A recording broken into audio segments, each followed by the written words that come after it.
NBC News has a big report on the DNC. They say, shakeup at Democratic National Committee, longtime officials ousted. So, without even giving you any more information, would you like to venture a guess as to who's being kicked out? It's not the corporate Democrats. It's not the Hillary wing of the party. It's the Bernie Sanders wing, and it's the Keith Ellison wing. So, let me give you the specifics as to who's being left on the side of the road. Ray Buckley, the New Hampshire Democratic chairman and longtime DNC official who ran against Perez for chair before backing Keith Ellison. Buckley lost his spots on the Executive Committee and DNC Rules Committee, so he lost 2 spots within the DNC. James Zogby, the president of the Arab American Institute and prominent Sanders backer, is no longer co-chair of the Resolutions Committee and is off the Executive Committee, a spot he has held since 2001. James Zogby, of course, one of the few strong pro-Palestinian voices in the DNC. Alice Germond, the party's longtime former secretary and vocal Ellison backer, who was removed from her at-large appointment to the DNC. Barbara Kaspar-Sipperstein, who supported Ellison and Buckley, was tossed from the executive committee. So let me give you some more from the piece here. They say, the DNC denied any retaliation, saying that the changes were an effort to diversify and freshen the party's leadership, and that all the party's officers had a chance to offer input. They touted new additions like Marissa Richmond, a millennial black transgender activist, and the first Dreamer member, Ellie Perez, to point to the DNC's efforts at diversity. Quote, this year's slate of at-large DNC member nominees reflects the unprecedented diversity of our party's coalition, said DNC spokesperson Michael Tyler. This slate doubles millennial and Native American at-large representation, provides unprecedented representation for our allies in the labor community, and increases the presence of Puerto Rican at-large members at a time when the Trump administration refuses to take responsibility for the millions of Americans who are still suffering through a major humanitarian crisis. And then later on in the article, at the very end, my favorite part is when they say, quote, Sipperstein, the DNC's first transgender member, said, I can't speak for Tom, but you talk about diversity. I'm extremely diverse. Jewish, veteran, transgender, lesbian, grandparent, small business owner. So let me tell you exactly what's going on here. What they're doing is a trick. It's been a corporate Democrat trick for a while now.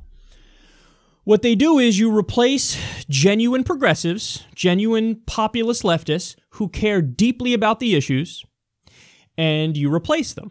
Now, really, the operative difference is that, by and large, whenever they replace somebody, it's an Ellison and Sanders backer, and they bring in somebody who's much more on the side of Tom Perez and Hillary Clinton's wing of the party.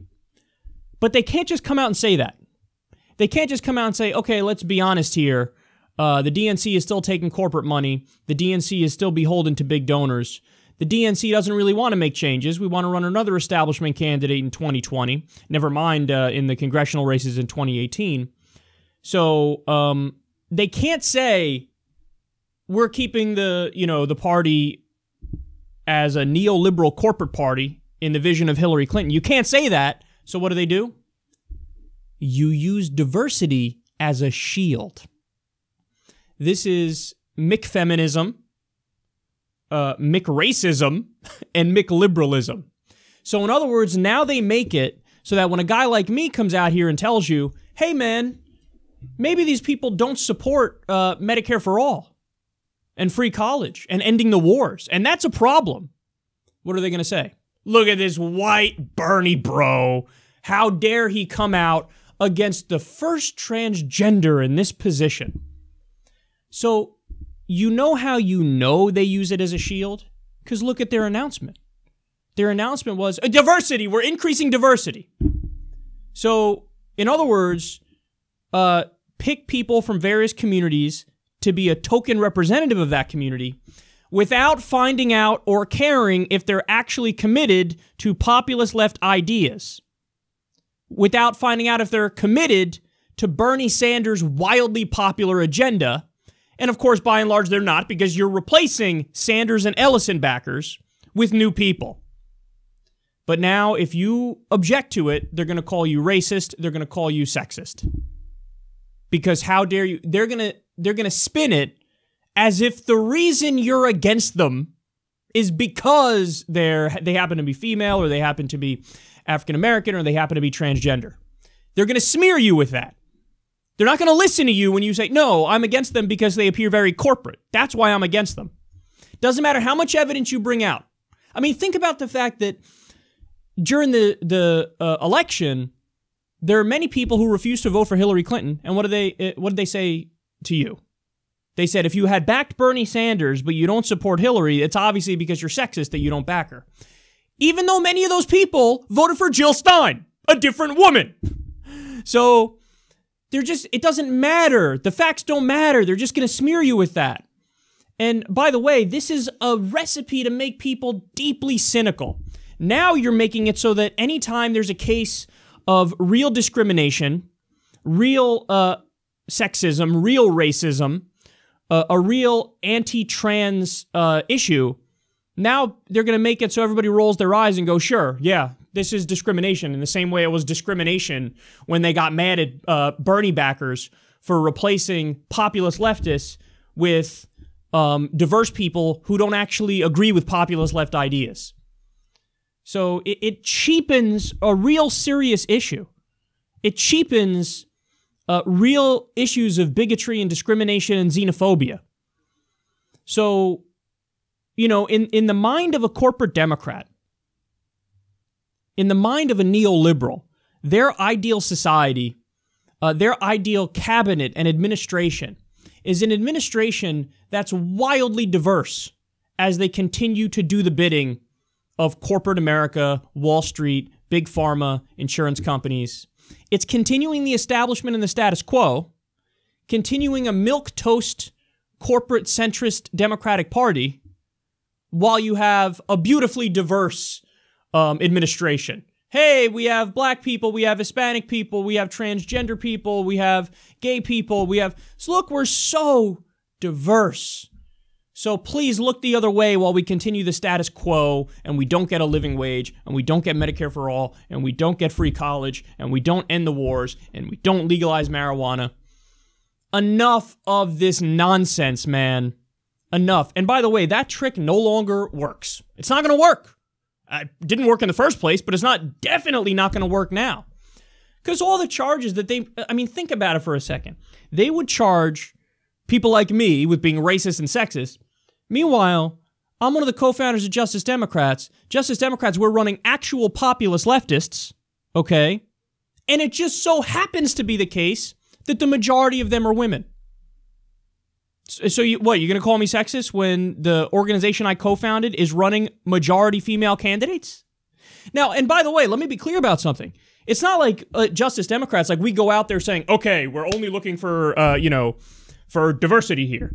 No, it's just incidental. It just so happens to be the case that we have a very diverse coalition, because when you talk about these very important ideas and these very important policies that we're all supposed to be fighting for, when you talk about Bernie Sanders' platform, it just so happens to be the case that a diverse coalition of people believe in it. So, this idea of just smearing us as racist and sexist for not backing corporate Democrats who happen to be diverse, it is the most transparent trick of all time. And if you make a peep about it, they will immediately trot back out the Bernie bro myth. They'll immediately smear you as sexist, as if people who supported the most liberal senator in our lifetimes, literally, Bernie Sanders, according to his voting record, a senator who says he is a feminist, as if somehow, you have a particular animus towards women. No, what they're doing here is purging. What they're doing here is cleaning house of all the people who might bring actual substantive change to the DNC. And while you have your shitty fundraising numbers, which they do under Tom Perez, especially because they're appointing now anti-minimum wage lobbyists to be one of their fundraisers. While you go down that path, now don't be fucking surprised when nobody wants to actually support you. Don't be surprised. Because guess what? With the DNC, they usually rely on big money donors. Now they can't rely on big money donors. Why? Because so many big money donors feel spurned when Hillary lost. They thought they were making a guaranteed investment and they were going to get a return on investment. Hillary lost. So now they're saying, you know what? I'm going to sit out for a little bit here. So they lost a lot of big money donors. But then they obviously lost to you guys. They obviously lost the base of the party, the grassroots. Because the base of the party, the populist left grassroots actually cares about policy. Actually cares about implementing Bernie Sanders' vision. And the DNC most definitely does not, as is evidenced by everything they've done. So, again, what happened, by the way? You guys spoke about unity. Oh, we want unity, unity, unity, unity, unity. And then you stab every Ellison backer and Bernie supporter in the back. That's what you do. So you don't give a fuck about unity. Why don't you fucking unify? You want to unify? Let's unify behind Medicare for all. 80% of Democrats support it. 61% of Americans support it. Why are we not unifying behind that? Why are we not unifying behind legalizing marijuana and ending the wars and a new deal? Why are we not legalizing behind free college and a living wage? These are the things we should unify behind. Instead, what are you doing? You're doing McLiberalism and McFeminism. Hey, I have some diverse faces here, so now when we continue the status quo, don't disagree, or I'll call you sexist, and I'll call you racist. What a joke! They're such a fucking joke, the DNC is. Listen, in terms of the Democratic Party, it's Justice Democrats or bust. That's it. That's it. It's the Democratic Party becomes, the Justice Democrats take over it, or nothing. Because they ain't gonna fucking win on their own. When you repeatedly and constantly spit in the eye of your base, what do you think's gonna happen? You think they're just gonna, okay, I guess I'll go vote for you. Didn't work with fucking Hillary, so why would it work moving forward? It's Justice Democrats or bust, man. So go to justicedemocrats.com/fight. We have 29 candidates. And by the way, here's a fact I don't bring up enough. We're primarying not only corporate Democrats, but some of our candidates are running against Republicans, unopposed. So we're going after Republicans, of course, and we're going after corporate Democrats. We're just trying to get representatives in there who will actually represent what you want. A radical idea that's lost upon our current politicians. So justicedemocrats.com/fight. Let's do this thing because, again, I'm tired of reading stories like this. I can predict them. Of course I can. Whatever the Democratic Party does ends up fucking over populist leftists who really want to make the party better and the country better. I can predict that, but I'm tired of reading stories like this. So, you know what? We are going to have unity in the Democratic Party, but we're going to have unity among populist leftists. We're not going to have any more fake liberals and progressives. We're not going to have any more corporatists and neoliberals. There will be unity in the party, but the unity in the party will be behind a platform that has populist left ideas. And it's going to be unity in the party among actual leftists and not fake ones like you're trying to shove down our throat.